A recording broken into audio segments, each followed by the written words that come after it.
Stick around for a minute because we want to now get to the crux of this matter with Haley Robson. Haley was 16 years old when she met Jeffrey Epstein. Before it became law, she spoke, along with many survivors of Epstein's crimes, in support of the Epstein Files Transparency Act. Haley, thank you for being with us. We're sorry that you have to keep on doing this. You have to keep on not just telling us the story, which is important, but trying to just get something honest out of the Department of Justice. They've claimed this is over. We've got the files we're going to get, and there's no more prosecution to have. How does that make you feel? I don't think the DOJ or this administration gets to call it quits. They're not in charge anymore. And I think that's part of the problem. They're not realizing it. The survivors are not going away. We are not going to sit back. We are going to keep fighting and keep moving forward. And we have some incredible attorneys and a lot of support. And we are going to keep the pressure on as much as we can.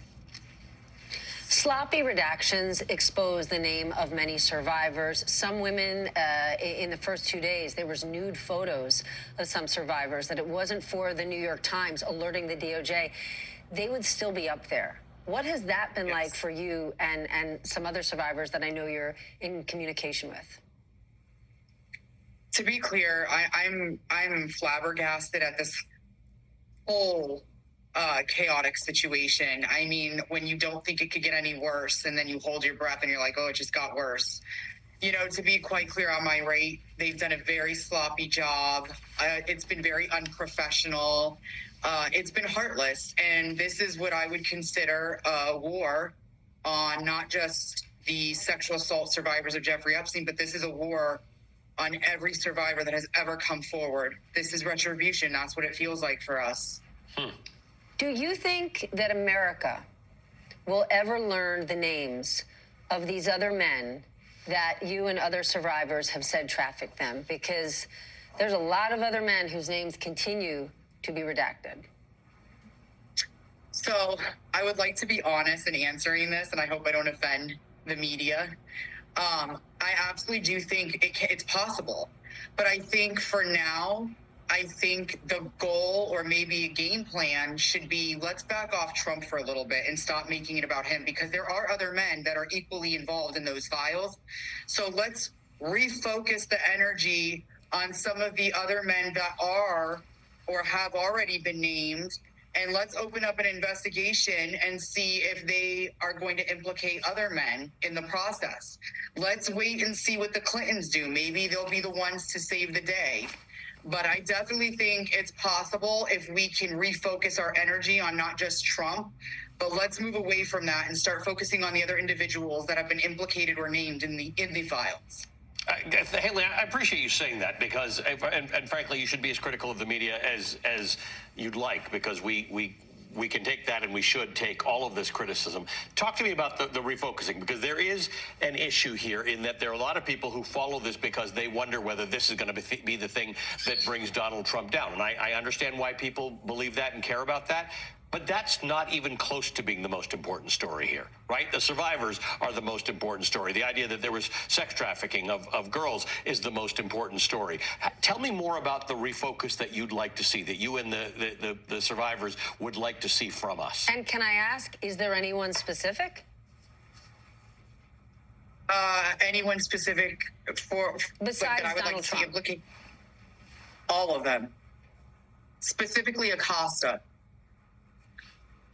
You know, I personally, for me, and I hate to speak for the survivors because we're all individual human beings. Yeah, thank you for saying that. That's right. But I think the refocus does need to happen. And I think as a group of survivors, we need to take a step back, and we need to start pulling away from this administration and Trump and expecting them to help us. And really, you know, and I know Congress, I mean, I'm so thankful for Thomas Massie and Ro Khanna, but I know that they have poured their heart and soul into this. And I know that if we can get with Congress and come up with a game plan of, hey, listen, we know that there have been people named. We know that there's probably a slim chance that there's going to be investigations, but let's get this taken care of. Let's refocus on the other people that are named in these files. So maybe those people will implicate other people along the way is usually how it happens. I obviously don't have a written strategic plan, but I'm open to listening to Congress. I'm open to working with the attorneys. Pets are welcome. This segment just went viral. Pets are always, well, it is the best part about having guests join us from home. Pets are welcome. I'm so sorry. But yes, I would love to speak to Congress. I would love to speak to my attorneys. I would love to speak with some of the other girls and see about coming up with a strategy to refocus and revamp on some of the other names that are in those files. I don't think strategy-wise for us to keep focusing on just Trump alone is going to get us anywhere, because we're already being met with so much resistance from the DOJ and from other individuals. So I think it's time that we need to refocus and then come back to it. Haley, thank you so much. And one day we're going to have you on to talk about things that are a little more celebratory than this, but I appreciate the work that you and the other survivors are doing to keep us and the whole country accountable. Thank you. Haley Robson. Thank you.